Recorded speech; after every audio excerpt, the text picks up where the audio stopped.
Hello, welcome back to the final whistle news bit here. We're going to be talking about the England squad that's just been announced and giving our thoughts on it.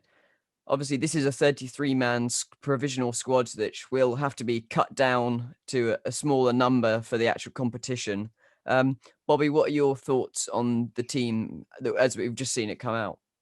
Yeah, I think I'm very happy with it, and I'm sure everyone else will be as well. I think we're all glad he's came to his senses and picked Trent, because obviously he's picked up his form massively in like the last month or whatever.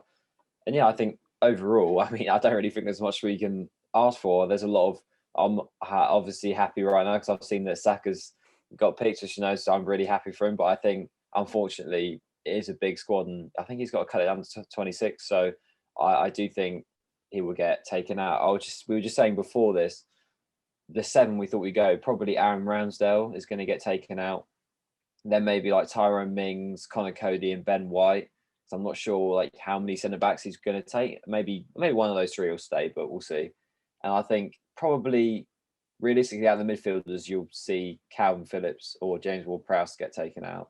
And then Yeah. from the attackers, I think it's probably a choice between Mason Greenwood and Saka, because I think out of the youngsters, Foden has to go, and I think those two are just maybe not the right time to bring them in. But I think Foden has to go. So yeah, overall, I think it's great. I mean, realistically, we should be pushing for the final and going for it, because our team is, I mean, it's very good, and realistically, on paper, we should be able to beat anyone.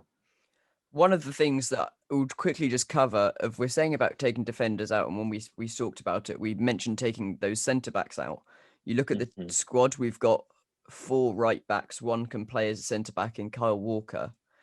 Mhm. We're not going to take that many right backs, are we? Do you think we're going to take Reece James, Alexander Arnold, and Kieran Trippier? I've just thought about it. One of those, I reckon, might be dropped Yeah, I mean, he's unless they got play all Trippier or four, someone hasn't he? left back, because I mean, that maybe happened I in the don't last know. one. Do you think? I mean, Gareth has a thing for Kieran Trippier, so he's probably going to stay. I can see him.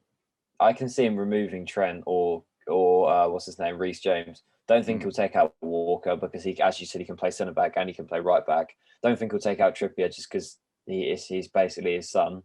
And yeah, I think it'll be between Reece James or Trent. Hopefully, it's not Trent, because I think Trent is just like you just can't not take him. Not saying that I don't rate Reece James, but I do think you just trade Trent in this situation. Yeah, definitely. So there you go. Some big news. England squad just announced for the Euros, or the provisional squad. Some big names, or big shouts in there. Jude Bellingham going from Birmingham to the Euros in a Hmm. year or two. Trent's obviously been included, as we said. Everton's Ben Godfrey got a call up, which he's been quite good this season, so fair play. Yeah, yeah, yeah. Browse featuring in there, and good to see Jack Grealish being a name in there. There's no Madison, as we were saying before, but we'll have to see who he cuts out of this squad, because there's a lot of good names in there. Well, there we Yeah. go. That's all we've got time for this live news update. Thank you for watching. That was the final whistle.